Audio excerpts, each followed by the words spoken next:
I feel great. Came back and had that week of practice prepare for the game we had, and I didn't have any hiccups or anything like that. So it's just good to get back out here. Haven't played a game in a while, so waking up Wednesday morning was a little rough, but that's a given. And how were you feeling during your time away? I think it was 10 days or so. Yeah, it sucked being away from everybody, and I wasn't doing my job being there. So just sitting at home and just waiting for the 10 days to come up. And then I came back in the building. It was good to get back and see everybody. So symptoms wise, did you have anything? I didn't have anything. Maybe a headache one night, and that was it. Okay. Thank you. Yep. Hey, Spencer, kind of going off that, Sean McDermott today was saying, regardless of symptoms, it's so different for everyone. It's kind of hard to get your wind back, right, when you're coming back just from missing football in general. What was that like for you? I didn't feel anything too crazy in practice-wise. Coming in the game, it was cold. It was a cold one. I mean, everybody experienced that. So, I mean, it wasn't super hard to breathe, and it wasn't hot, and it wasn't like beating down on you. But, I mean, there was one drive in there. It was a longer one, and I wasn't too used to that. So, maybe one drive out of that whole game, I was kind of like sucking wind a little bit. But other than that, I haven't had any problems. And then I know you mentioned not really having symptoms, but when you were just kind of waiting to see what it would look like, were you reaching out to like Dion or anyone like that? I know he's talked to so many guys about just what it could look like. Yeah. I reached out to some of the guys on the team that have had it. Star had it right before me. So he and I were texting back and forth, and I was asking him about his symptoms, and it sounded like he was like 3-4 days ahead of me or something like that. So I was just talking to him to see what he was going through to kind of expect or get my head like, hey, I might start feeling like crap here next couple of days, but I never did. So just texting back and forth with him and just relaying what we were going through. And then the games you did miss, how did you watch those? Like, what was that like for you? Terrible. I didn't like it's just weird to sit there and know that you're supposed to be playing, that's your team, and those are your guys, and now you're just sitting there and you have no outcome on the game. You aren't helping. You're just sitting there and like a fan pretty much. So it's a little more stressful, and yeah, it was hard to sit there and watch. Yeah. You mentioned kind of that, but like, do you watch it sort of like a fan, or are you like taking notes? Like, what are you doing? I was telling my buddies on the team when I got back, it probably took me almost twice as long to watch the game, because after every play I was rewinding it, because I know the playbook and whatever Josh is saying, or by formation, I know what's possibly coming. So just replaying it back and forth. It just took me a while, but it's a weird experience, I have to say. Thanks. Appreciate it. Hey, Spencer, glad to hear you're feeling well. Getting back and, the game on Monday is what it is, but as a season as a whole, the struggles that you guys have had running the ball, as you put your head together this week, what are some of the things that maybe you've come up with as a group as to why maybe it's been such a struggle to run it? There's just a lot of things that go into it. Players of their teams, or scheme-wise, or what we're doing going into it. Sometimes it's just struggling. That's what it is, and you can't come in here and be like, all right, we're going to switch everything up. We don't do that. We're just going to keep doing what we're doing, and eventually they'll come through. And offensively, a lot was talked about when you were gone about like the energy that you bring. And, this is a week where that energy probably helps a lot. Like, what's the mood been like in the locker room? And have you tried to be a little bit extra energetic to get people kind of going around the building? No, not at all. I guess you gotta be yourself. You can't come in here and be someone that you're not. That's a big thing. Everybody's gonna know you're not being yourself. So I'm just gonna be myself, and a lot of other guys bring energy as well. So it's not just myself, and there's 11 other guys up there that we're feeding off each other. So coming to this week, I'm just gonna be myself. I brought energy to the Patriots game, and I'm just gonna keep doing what I do and what I bring to the table. Thanks. Yep.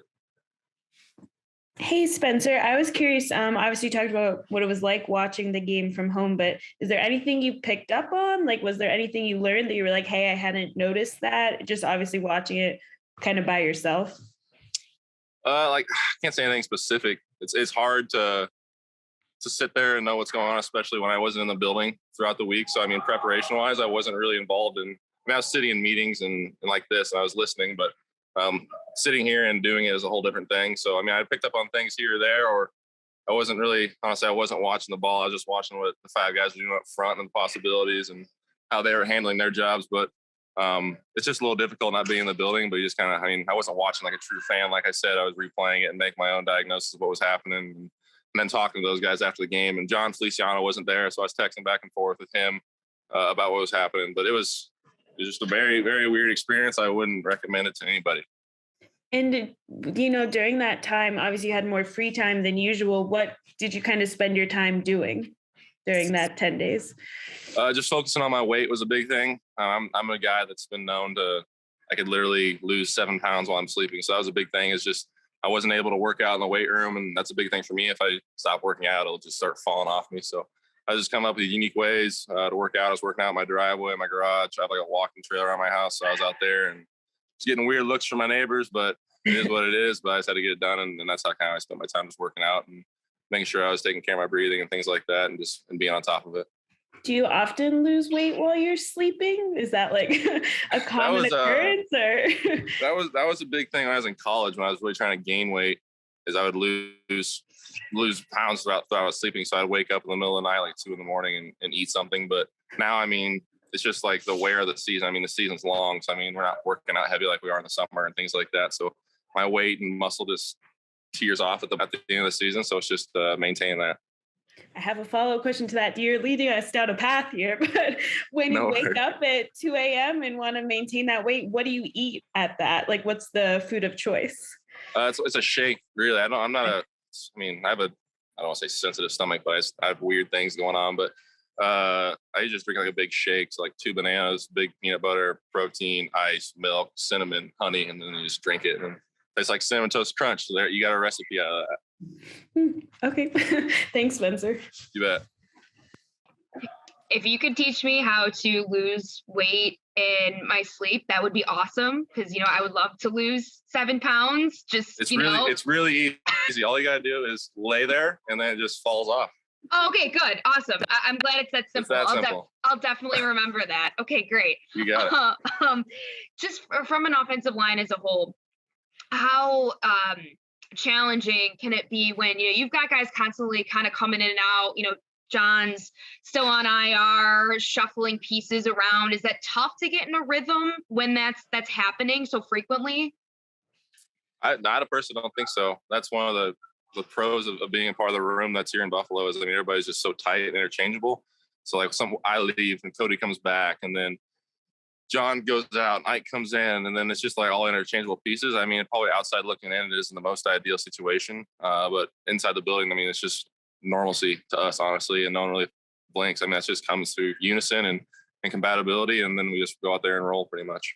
And then just for you personally, can you kind of just sum up maybe the kind of roller coaster season that you've had so far this season? I mean, just, you don't start right away, then you start, then you miss a couple games because of COVID. And I mean, just what has that been like for you? Everybody talks about your rookie season's your hardest, and there's this rookie wall that is invisible, but only the person that goes through it knows. And they've all talked about that, but the guys in the building, support staff, everybody's just really helped me because they all understand it, what I'm going through. Because I mean, they've seen numerous guys do it, but let's just lean on the older guys. It's just honestly venting to some of the guys like about what you're going through, and that really helps. But it is a bit of a roller coaster. You say yourself, wasn't starting, then I do start, and then I hurt my back, and then I come back, and for one game then I have COVID, and then it's just like one of the guys today. It's always something, you man. Something's always going on. I'm like, I don't know how to change it for you. I really wish I could, but there's just a lot of older guys that really like to help out, and they've all been through it, so it's understandable with them. But just lean on them, and I'm just getting through it, honestly. Thanks, Spencer. Thank you. Appreciate it. Hey, Spencer, I had a couple of quick follow-ups.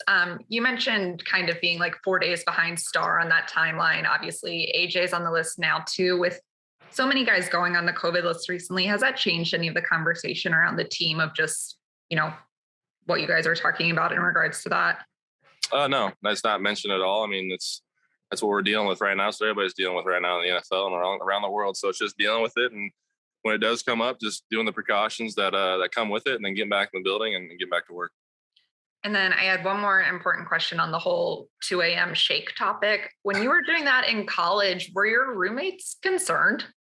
No, they didn't. They also didn't wake up. So that was also a good thing. But no, they all knew that what I was going through. So it was awesome to have them know. And then it wasn't really a big thing that was going on. It just, he's got to do it. So that's what happened. That's a good blender then, I guess, if it doesn't wake them up. Sweet. Thank you. Hey, thank you. Hey, Spencer, Jay with the Buffalo News. Were you vaccinated before testing positive? It's just like an in-house thing. We don't talk about. We're not worried about who is, who isn't. We're just worried about the Bucks this weekend. And do you feel like that decision, whatever it was, may have potentially impacted your availability to the team? I mean, I think it impacts the team with everything that's going on right now, with rules, regulations, people coming in and out of the building, guys that are, guys that aren't. It's just all over the place right now. So it's just dealing with it precaution-wise and just following the rules and get back in the building and doing what you need to be doing.